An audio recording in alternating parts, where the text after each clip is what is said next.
Hey folks, how's it going? Welcome back to the channel, and welcome back to another one of our weekly id Invaded discussion videos, and today we are here to talk all about episode 7, Thunderbolted, which is not a word, but does in fact sound really awesome. But before we get into the video proper, I do, as always, have to give a big thank you to those of you who shared last week's video over on Twitter. At Bubblubber, at Deep Not That Deep, at Infamous519, and at DCherryWolf. Thanks so much for sharing last week's video, you guys. It is super appreciated, and if you too would like to have your name shouted out in next week's id Invaded video, then be sure to share this video on the internet, and then tag me at JoJo Talks Too Much over on Twitter, and I will be sure to shout your name out in next week's video. So let's actually get into this week's episode, shall we? There are 3 things we gotta talk about this week. We have to talk about the gang exploring the Challenger's home. We have to talk about Sakaido's Idwell, which was a surprise. And we have to talk about the whole John Walker shenanigans thing that happened at the end of the episode, because it was a lot. But before we get into the end of the episode, we of course have to start at the beginning. Let's go ahead and talk about the gang exploring the Challenger's home. And I say the gang, but it's actually just Matsuoka now, because, you know, him and Hondomachi had their big split up last week, and I'm still reeling. It still hurts. I can't believe the duo is forever shattered, but yeah, the events of last week still have some major ramifications this week, and it's basically Matsuoka on his own now. He has, like, these other 2 rando dudes who are with him, I guess. Probably 2 other, like, rookie detectives. Maybe they're gonna betray Matsuoka too, who knows? Or at least have Matsuoka betray them. I don't even know really how you would compare that, because Matsuoka is the one who feels betrayed, but technically he is the one who betrayed Hondomachi. It's not really a betrayal as much as it's just like a breaking up of the partnership. Either way, it still sucks on both parts. Both parties are clearly upset by it. And you can tell that Matsuoka still feels some way connected to Hondomachi when he discovers that Hondomachi is going to be diving into the Idwell. He's shocked by that, because he's like, wait, what? Her? She's not ready. Like, he thought it would be Fukada, I believe his name is, the driller killer. He thought it was going to be him, but unfortunately, since he's not really suited to being one of the people who dives into the Idwell, it seemed better to let somebody else do it instead, somebody else dive in, and the only other person available is Hondomachi. So her first case as a brilliant detective involves her going into the Idwell of another brilliant detective. So, you know, the pressure's on.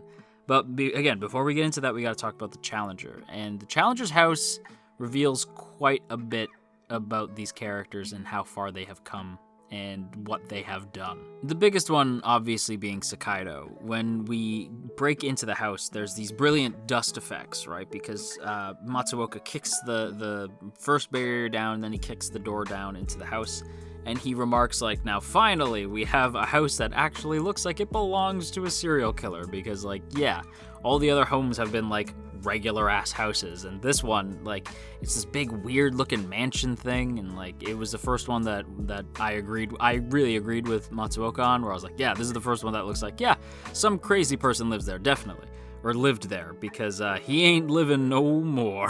my man Sakaido made sure of that back when he wasn't Sakaido.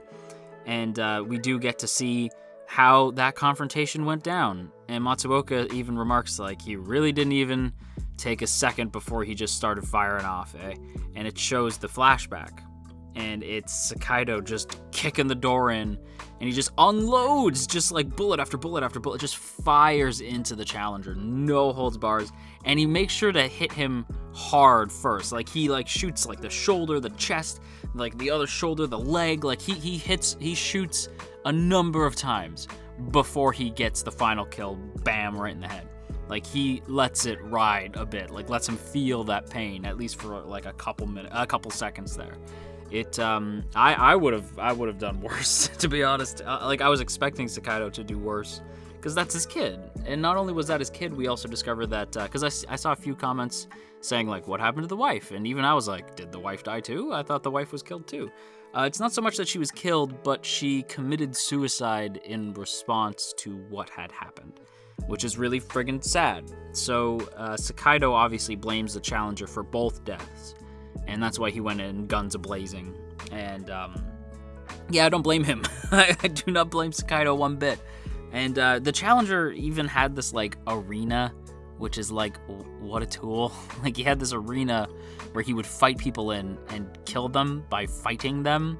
What a lunatic.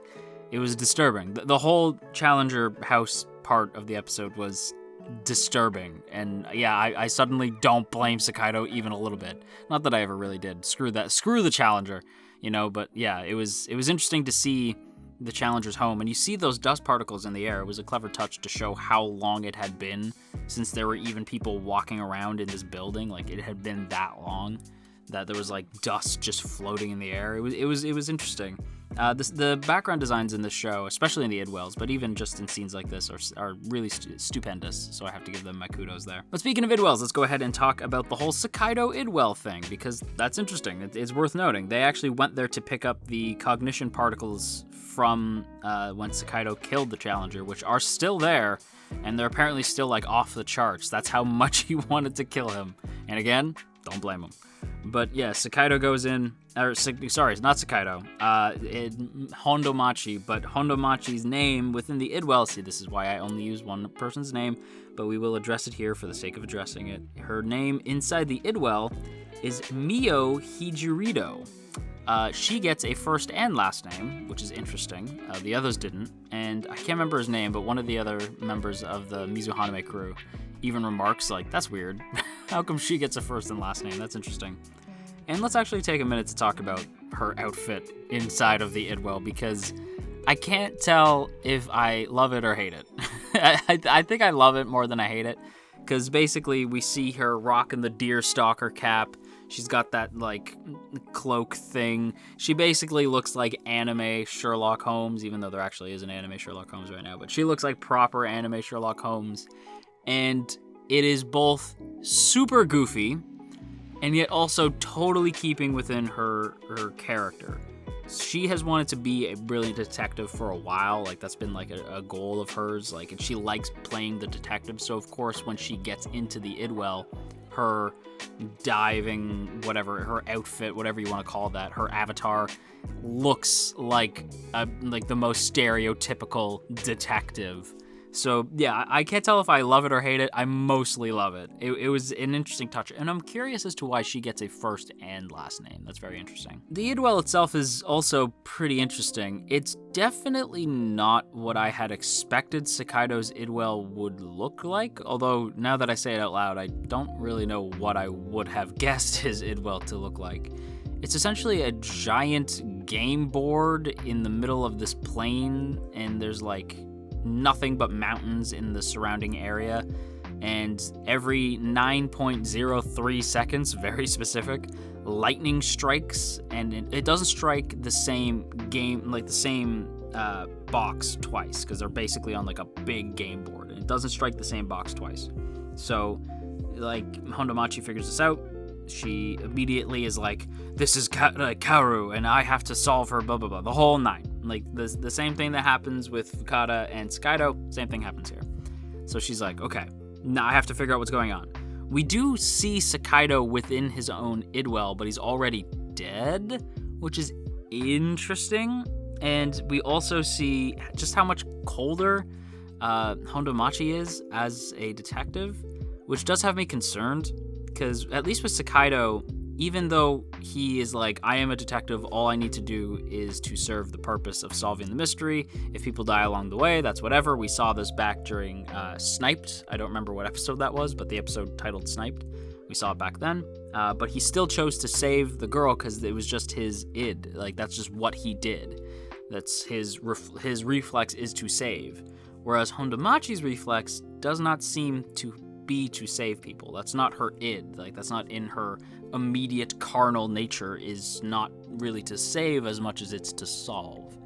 I find that interesting, the sort of differences between these two detectives. I really need these two to meet proper soon. They keep teasing the meeting of Sakaido and Hondomachi, and we're not getting it quite yet.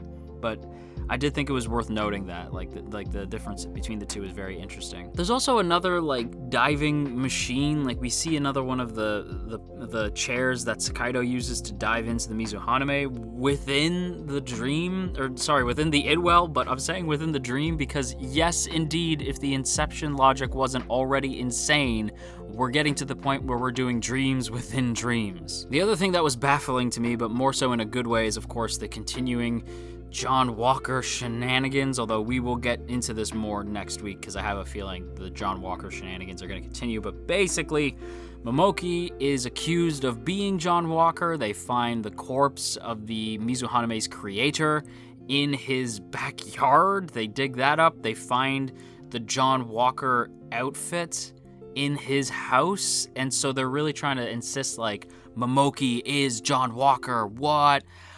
No. Like when I saw that, I was like, no, he's not. No, he's not. And even Sakaido has that reaction of like, what? No, that doesn't make any sense. And even I was like, this is like just watching this, I'm a moron. But even I was like, yeah, it's clearly a setup. Like, and I don't know how the other detectives weren't like, that doesn't make any sense. It's so clearly a setup. But they're like, no. I mean, in fairness, they are police officers. They have to take this thing very seriously. This is a very serious situation. I get that. But it's so clearly a setup. Like, we'll see what happens next week. But I would be remiss not to address it. Yes, there was some John Walker shenanigans. We're going to get into it more next week. With that said, though, everybody, I'm going to wrap up my thoughts here. I'd say this is a solid Orange Pico, solid cup of tea kind of episode. Very much the continuing adventures of It Invaded that I have been thoroughly enjoying. And with that said, that is a wrap on today's video. So I hope you guys enjoyed. If you did, then go ahead and hit that like button. Maybe even consider sharing the video around on the internet. And go ahead and hit that subscribe button if you want to stick around and see more content from me. And if you do, be sure to click on that bell icon so that you'll know immediately when a new video of mine comes out. And if you want to go above and beyond, then consider checking out our Teespring store and grabbing yourself a mug, or checking out our Patreon page, which really helps support the channel. And speaking of our Patreon page, I want to give a big thank you to those of you who support the channel over on Patreon. Andrew W., Calvin A., Crowbar of Irony, Daniel G., Digger the Fox, Emily, Ionos, Urza, Ginkotaku, Godzilla Fan, No For Nothing, Maria Teresa, Marshall B., Mirth Mouser, Cell, Shadow Creative, Stephen G., Sakochi, Tristan G., and Veridin. A huge thank you to all of you who support this channel over on Patreon, and if you too would like to join the T Squadron, then be sure to check out the link in the description to check out our Patreon page and get access to our Patreon exclusive Discord for as little as $1 a month. And with all that said, I want to once again thank you guys so much for watching. I hope you have an awesome day, and if you are feeling stressed out today, then you go have yourself a warm cup of tea, and I will talk to you all again real soon.